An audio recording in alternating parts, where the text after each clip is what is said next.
இன்னைக்கு நம்மளுடைய எஸ்கே பைக்ஸில் வந்து பார்த்தீங்கன்னா என்ன வண்டி பற்றி பார்க்க போகிறோம்னா ஹோண்டாவில் டியோ. இந்த வெஹிக்கிள் வந்து பார்த்தீங்கன்னா மந்தவெளியிலேருந்து நம்ம யூடியூப்லேருந்து நம்ம வீடியோஸ்லாம் பார்த்துட்டு ஐஐடியில் வந்து நம்ம ஆல்ரெடி ஒரு சர்வீஸ் பண்ணியிருக்கோம். இவரும் வந்து ஐஐடிலேருந்து தான் வந்திருக்காரு. வண்டியோட கண்டிஷன் என்ன இதுன்றதை லைவாக பார்த்துக்கோங்க. ஃப்ரண்ட்டு வீலில் டயர் ஃபுல்லாகவே உறைஞ்சிருக்குங்க. பார்த்தீங்கன்னா தெரியும். என்னென்னா சஸ்பென்ஷன் வந்து ஃபோர்க்கு பெண்ட் ஆகி இங்கே பாருங்கள், சஸ்பென்ஷன் எல்லாமே போயிட்டுருக்கு. ஓகேங்களா? அதனால் என்ன ஆகிட்டுருக்குன்னா ஃபோர்க்கில் பெண்டு சஸ்பென்ஷனை மாற்றிட்டு நம்ம வீடியோ பார்த்துட்டு BS6 ஒரு வண்டிக்கு இப்போ நம்ம லாஸ்ட்டாக சஸ்பென்ஷன் மாற்றிருந்தோம்.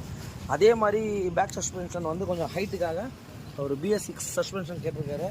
ரிமூவ் பண்ணிவிட்டு நம்ம பாருங்கள், வாஷிங்லாம் வந்து இந்த மாதிரி நல்லா ரிமூவ் பண்ணிவிட்டு வாட்டர் வாஷ் பண்ண எவ்வளோ டஸ்ட் இருக்குதுன்னு பாருங்கள். வந்து நமக்கு BS6 போடுங்க அப்படின்னு சொல்லிட்டு இந்த BS6 வந்து பார்த்திங்கன்னா எந்த அளவுக்கு லென்த் இருக்குதுன்னு பாருங்கள். இந்த லென்த்து வந்து பார்த்திங்கன்னா நிறைய எக்ஸ்ட்ரா ஃபிட்டிங்ஸ்லாம் மாட்டுறாங்க. பட் என்னதான் இருந்தாலும் அந்த ஒரிஜினல் ஃபிட்டு மாதிரி நம்மளுக்கு வராது. அதனால தான் வந்து நம்ம ஹோண்டாவுடைய சஸ்பென்ஷன் ஃப்ரண்ட்டு பேக் எல்லாமே நம்ம ஒரிஜினலாக இந்த வெஹிக்கிளை பண்ணிகிட்ருக்கோம். இங்கே பாருங்கள், போகுதுன்ற ஒரு மெயினான கம்ப்ளைண்ட் தான். இங்கே பாருங்கள், சர்வீஸ் பண்ணியிருக்காங்க. ஆனால் இப்போ வண்டியோட கண்டிஷன் மட்டும் பாருங்கள்.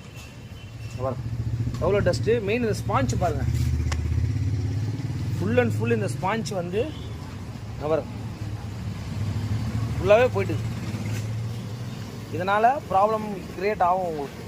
அதனால் இதெல்லாம் வந்து நம்ம மாற்றி தான் ஆகணும். இப்போ வந்து பார்த்திங்கன்னா இந்த ஸ்பாஞ்ச் எப்படி இருந்திருக்கு, இப்போ புதுசு எப்படி இருக்குன்றதை பார்த்துக்கோங்க. இதுதான் வந்து பார்த்திங்கன்னா ஒரிஜினல். ஏர் ஃபில்ட்ரு மாற்றும் போது இந்த செகண்டரி ஃபில்ட்ரு சொல்லுவாங்க, இதையும் நம்ம மாற்றணும். இந்த வெஹிக்கிளுக்கு வந்து பார்த்திங்கன்னா நம்ம வந்து அந்த மெட்டல் புஷ்ஷை வந்து பார்த்திங்கன்னா இப்போ மாற்றிருக்கோம்.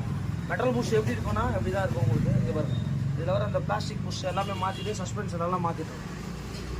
மார்னிங் ஒரு வெஹிக்கிளை நம்ம ரிசீவ் பண்ணோம். ஹோண்டா டியோ, அந்த ஏற்கனவே ஒரு டியோ பார்த்துட்டு இந்த வெஹிக்கிளை நம்மக்கிட்ட எடுத்து வந்து கொடுத்துருந்தாரு. அவர் சொன்ன ஒர்க்கு வந்து பார்த்திங்கன்னா BS6 சஸ்பென்ஷனை நம்ம ஃபிக்ஸ் பண்ணியிருக்கோம். இந்த ஹைட் எப்படி வந்துருக்குதுன்றதை பார்த்துக்கோங்க. அதே மாதிரி ஃப்ரண்ட் சஸ்பென்ஷன்லாம் உடஞ்சிருக்குங்க. இங்கே பாருங்க, இது உடஞ்சாலே உங்களுக்கு என்ன ப்ராப்ளம்னு கேட்டிங்கன்னா இங்கே பாருங்கள் எந்த அளவுக்கு உடஞ்சிருக்குன்னு பாருங்கள். பாருங்கள் ஃபுல் அண்ட் ஃபுல் எல்லாமே உடஞ்சதுனால இந்த வெஹிக்கிள் வந்து ஃபோர்க்கு பெண்ட் ஆகி நிறைய ப்ராப்ளம் வந்திருக்கு. அதே மாதிரி இதான் வந்து இந்த வண்டியில் இருந்த சஸ்பென்ஷன். இப்போ வந்து நம்ம BS6 சஸ்பென்ஷனை மாட்டியிருக்கோம். அவருக்கு ஏற்ற ஹைட்டும் வந்து வந்திருக்கு. நிறைய வெஹிக்கிளில் நம்ம ஃபிக்ஸ் பண்ணி கொடுத்துட்ருக்கோம். வண்டி என்ன கண்டிஷனாக இருக்குன்றத பார்த்துங்க. அவர் சொன்ன ஒர்க்கை கம்ப்ளீட்டாக பண்ணி முடிச்சிட்டோம். ஃபோர்க்கில் கம்ப்ளீட்லி நம்மக்கிட்ட சொன்ன ஒர்க்கை வந்து டைமிங் பார்த்துங்க. கரெக்டாக வந்து டைம் 10:40 நைட்டு. இன்றைக்கி மார்னிங் அவ்வளோ ஒர்க்கை சொல்லி நம்மக்கிட்ட கொடுத்துருந்தாரு. அந்த ஒர்க்கை நம்ம பண்ணி முடிச்சிட்டோம். Okay, thanks to all.